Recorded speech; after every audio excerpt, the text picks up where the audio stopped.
Hi and welcome back to Classic MGB. So, we're at that time of year where we look forward to 2024 and also back over 2023, and what a year it's been. The first year of a 2-year celebration of the beginning of MG, so lots of those events, alongside 2 great classic car shows, track days, not to mention some fantastic viewers' cars, and plenty of studio-based videos about lots of MGB-related stuff. Feel free to watch any of the videos mentioned, they're all linked in the description. So without further ado, here's our review of the year. Even though we didn't actually launch the channel until May, we did start filming in March at the MG's on Track Day at Silverstone. Anyone that's watched the video will remember my numerous spins, and whilst the fact that my rear tyres were 23 years old might have contributed to this, undoubtedly driver error was the major cause. Later in March we went to the NEC for the Practical Classics Restoration Show. We spoke to James Hargreave about his lovely Aston Martin MGB. Back at home, we also filmed the walk round of my car where I outlined all the bits and pieces that I've added and the key features on my car.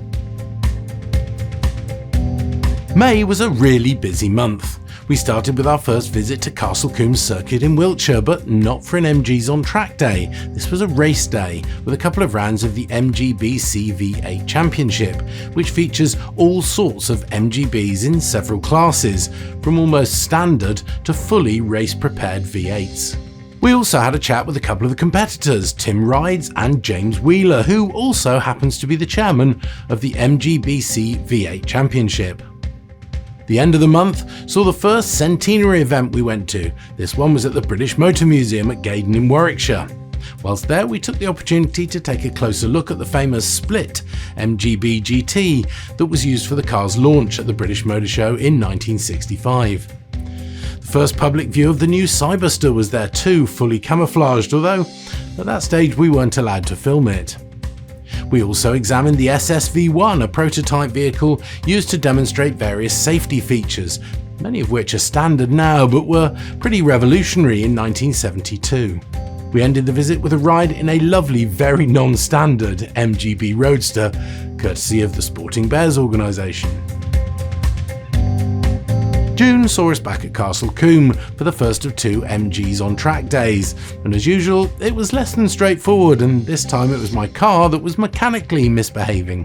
Thankfully, Tim from Cambrian Classics came to the rescue and managed to get the car running perfectly, so the day worked out well in the end. We also had chats with Chief Instructor Alan Wilshire and MG's on Track Chairman Nigel Silman, who took us out for a passenger ride in his TF, much quicker than my MGB-GT. Just a week later we were at Silverstone for the MG and Triumph Day, and I've never seen more MGBs in one place. There was so much more to see as well, including the Cyberster, uncamouflaged in public for the first time, as well as stunt driving by Russ Swift and lots of racing. We also caught up with the then newly appointed manager of the MG Car Club, Andy Knott, and asked him about his plans for the club going forward.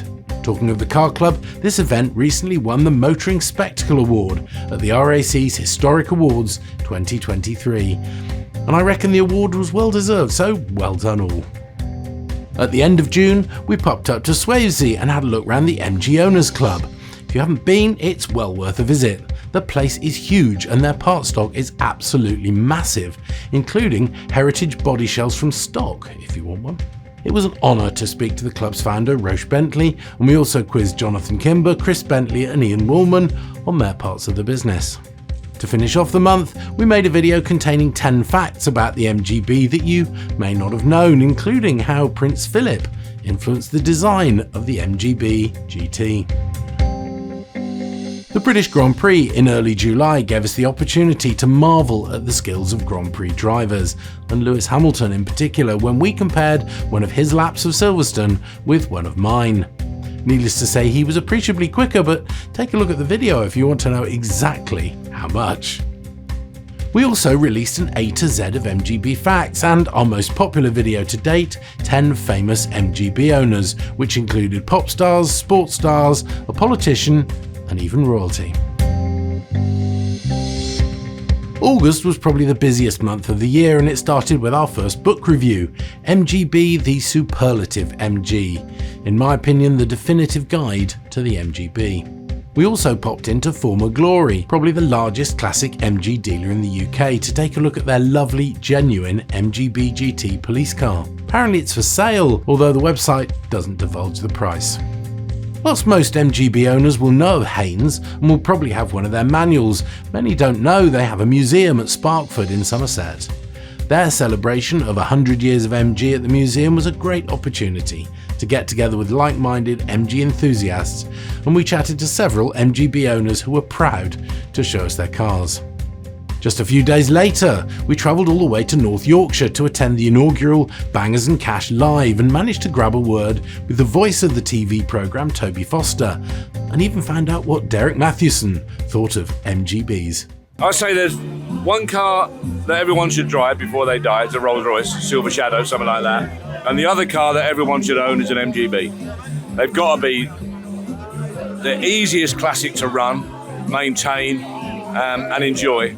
So I'm a great fan, always have been. They're the mainstay of the classic car industry, no question. August also saw the release of our MGBs on TV video, and also the first viewer's car, Jeff Fry's lovely red MGB Roadster. Only a few days later, we were at Castle Combe for another racing day, and to our surprise, the smallest cog team had brought their race-prepared MGB-GT, so we just had to have a word with the team's owner and general all-round petrol head, ex-Top Gear and Grand Tour presenter Richard Hammond. Here's what he said about MGBs. I think sometimes a car is just right for what it sets out to be, and I could think of, weirdly, the Ford Fiesta ST is another one. MX-5 definitely, Porsche Boxster. Some cars, they don't blow the world away, but when you're in it and using it, it's just right, it does its job well, and that is one. September started with a bang and a visit to the enormous Bewley Auto Jumble, where you can find almost anything. Just a week later, we were at the Abingdon Cricket Club for the MG 100 Not Out event, organised by the Oxfordshire MG Owners Club and MG Car Club Abingdon Works Centre.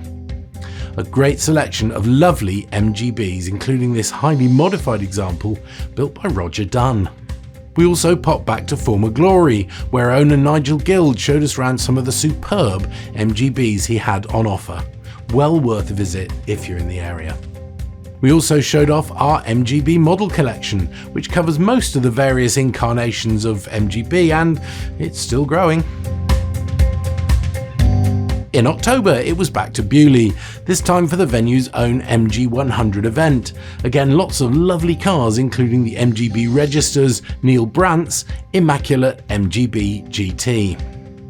Now, one of my weaknesses is that I'm not great on the mechanical side of things, so decided to take advantage of the MG Owners Club workshop day at their headquarters at Swavesey. It's certainly given me more confidence to carry out some of the jobs needed on my car beyond basic servicing.